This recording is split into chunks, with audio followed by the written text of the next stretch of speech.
Flosstube, my name is Jess. I'm Cross Stitch Jess here on Flosstube and over on Instagram. My pronouns are she and her. Welcome to take 3. I've just sat here and waffled at myself for I don't know how long. So long that my tablet has gone to sleep. I hadn't pressed record and I was trying out having the camera the other way around. Yeah. If anyone knows how to do that where I can still see the screen and make sure it's recording and see what's in frame, please let me know. Yeah. Just off to a fabulous start this morning. So welcome. This is going to be a little bit of a shorter than usual update, I hope, because I have all of one whip to show you. It is the end of, well, it's the start of June. It's the end of Monogamous May. So I just have one project with lots of progress, which I'm very excited to show you. I also have giveaway winners from my 1K subscriber giveaway bonanza, which was a couple of videos ago. And then I've got a little bit of plans, but mostly I have Monogamous May. So for anyone who hasn't watched my last few videos, to give you a bit of context, I did March Madness in March, where I did borderline a different project every day of the month. Like, there were a few repeats towards the end, but there were a lot of projects going on and a lot of switching, which I'm not used to. My normal strategy with stitching, my natural pattern of stitching is usually like 2 to 3 weeks on a project fairly solidly. If I'm going out for a day, maybe I'll take something small instead, so it's not like monogamous or like I'm not allowed to stitch on anything else. But yeah, normally I'll have one project that will be out on the side here and will be just, I'll pick it up each day.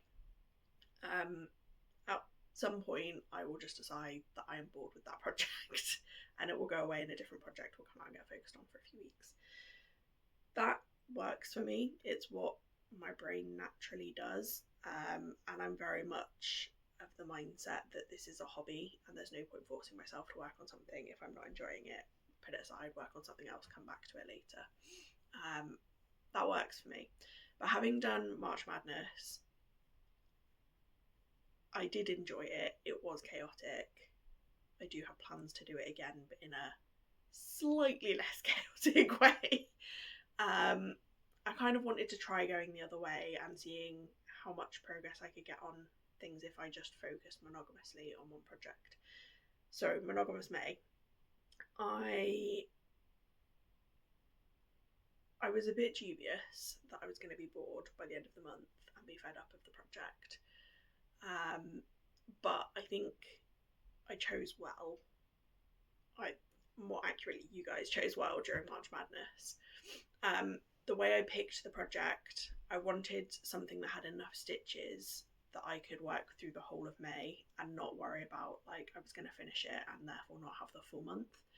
So I went with in March Madness, the project that got furthest that was big enough. So I think the first and second place, so the winner and the runner-up, were both too small. This was in the like 3rd or 4th kind of position. So this is Nouveau, and this is my biggest project. And I think the reason it's worked, and it's worked really well, is, as you'll be able to see, it's got lots of different distinct things in it with different colour palettes. The nice thing about that is it allows me to jump around. I put off starting this project, getting it and starting it for ages because I was really worried that like all the skin tone, all the grey in her dress, like that it was all just going to be really bland and dull and I'd get really bored of it. But for example, the background around her head is all full of gorgeous purples that I've really enjoyed, and those orange like ribbony bits down the sides are like nice pops of colour. There's like all the different motifs, so Sonic and Mega Man, and like lots of blues. There's lots of greens in like the plants and Link, for example. There's like pops of colour all over the place, which is nice because it means if I get bored of a bland area, I can go do some fun colour and then come back and sort of balance it out. It's also got a really nice mix of like confetti areas. Even in the picture itself, there are some nice big chunks of block colour. And then obviously the background is just one solid colour, working around the stars obviously. So it's really nice as well if I'm having a really low brain effort day, I can just go and mindlessly fill in some grey. If I'm like want something a bit more challenging, a bit more engaging, then I can go and work on something in a confetti area and have that nice mix. So, without further ado, I don't normally show before and afters, but I am going to show a before and after because I think you need it to appreciate how much has happened on this in the past month. So this is the after, and I will pop the before probably up in this corner. So I'm so excited by this. So as you'll be able to see, I have a board. I will be right back because if ever there was a time to use a board, it's now. Okay, so my board is not quite wide enough, but we're close.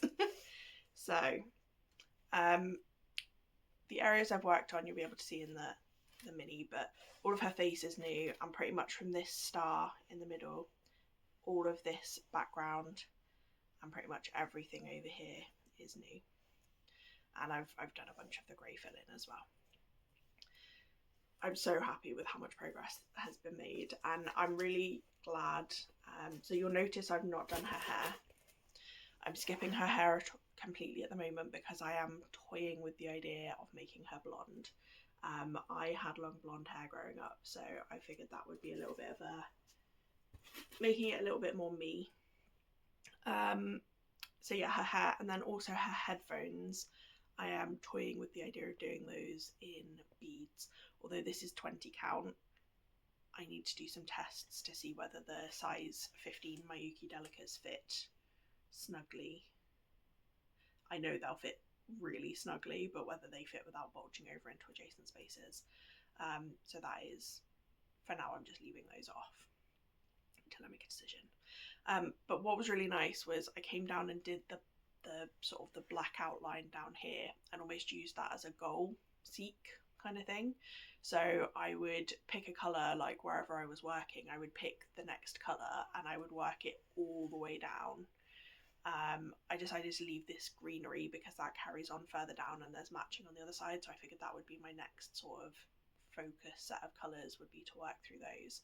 But everything else, I just worked down to this sort of border almost that I'd created, which was really satisfying. I spent a lot of, I think week 2 and week 3 were a lot of filling in confetti. So rather than filling in these big, like this background area has maybe 4 or 5 different colours that fill a lot of the space. I spent a lot of time filling in all the other colours because last week we were on holiday in Cornwall and it meant I could just take those 5 or 6 colours and fill in basically the rest of this background. In typical fashion, just now I've sat down again. Alfie wants to go out, so I'll have to pause in a second. So yeah, it was really satisfying getting to the end and just filling in those nice block colours and seeing it come together so quickly. And then the face has been like literally the last 2 or 3 days. Having finished this area, I was feeling a little bit stuck, like because I'd hit that milestone, or that, like I'd completed that area. I didn't really know where to go next. I figured doing something like her face was a nice, it jumps me past the hair, and it was a nice sort of, I did it the opposite way, where I started with the big colours and I've now sort of filled in a few of the confetti shades around it. But awkwardly, her eyebrows are very red to match her hair, so she's going to look really freaky with no eyebrows for a little while until I decide what to do about the hair and whether to stick with red or change her to blonde. In terms of statistics, so we started on and I'll put these numbers on the screen because my brain can't process when people read off numbers like this without visually representing them as well. So 25,364 stitches is where we started. I added 17,613 and it's now at 42,977 stitches, which is awesome. Percentage wise, we started at 12.87%. What I've added equates to 8.88%, and that means I'm now on 21.75. I am kind of tempted to carry on going to hit the 25% mark, but also that's the kind of thing where I will push myself to keep working on it and I will burn myself out and not want to touch it for ages. So I think for now I'm stopping where I am. I'm really happy with adding almost 9% in 1 month. Theoretically, if I just worked on this monogamously continuously, that kind of means I could, let me figure this out. I should be able to do the whole thing in about 11 months, maybe 12 months, because I'm already partway through. I think it would be 10 months. So theoretically, I could get this done in under a year if I only work on this. Being realistic, that's not going to happen. It's more likely that, I mean, let's think about it. I started at the start of December and it's now the start of June, so it has been 6 months. It's been 6 months and I've done about just over 20%. So realistically, 2.5 years to finish this if I carry on the way I'm going. 20% every 6 months. I'm completely okay with that. That is not bad for my biggest ever project. I will definitely be doing Monogamous May again. I might even do it on this project again. Maybe I'll do that every year until it's done. Maybe that will be my thing. Monogamous May will just be my biggest current whip. But yeah, I'm so happy. I'll give you a bit of a close up. I just love how, I don't know, when you're stitching, it's easy to think like her face, some of those shaded areas. When I was stitching, I'm there thinking, this is gonna look really weird. Like it, I don't know, like this, if I can reach, this sort of darker pink colour looks really out of place to me, but as I'm adding more and more around it, I think it's going to really blend in. I imagine as well, and I guess this is something I need to consider, some of that pinkiness would be because of light reflecting off of her red hair. So I guess there's a chance that if I change the hair to be blonde, all of that shadowing isn't going to look quite right. Let me know your thoughts. Do you think I can get away with changing it to be blonde hair? I'm not talking like platinum blonde like my hair currently is. It's definitely not natural. But like a sort of straw blonde, like a warm, I don't know. Let me know what you think.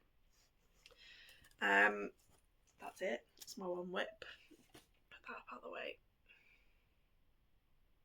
It's gonna stay there.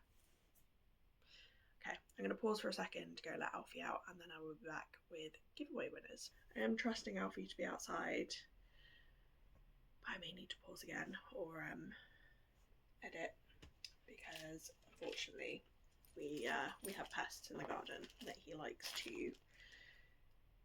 to make sure that they're not in the garden, but then if he thinks he's heard or seen something, he goes a bit nuts. Anyway, on to giveaways. So in my previous video, 2 videos ago even, I was celebrating 1,000 subscribers and I decided to do this with some giveaways. So there were 4 different giveaways you could enter. The first was for this piece of Luella's hand-dyed fabrics. It is more purple than it shows up in this. Way more purple. Like, what, I don't know, people do it like hold it at an angle, hold it further back, hold it next to something white. I don't have anything white. Yes, I do. Is that better? I don't know. I have no idea what I'm doing. It's a piece of fabric. It's 18 count. It's from Luella's Hand Dyed Fabrics. So the winner for this one, I will include the screenshot of the comment picker thing, is Elizabeth Aston, who I believe has won a previous giveaway and I think is local to me here in Birmingham. So well done, Liz. Thank you for entering and commenting. Drop me a message on Instagram and I will get this on its way to you shortly.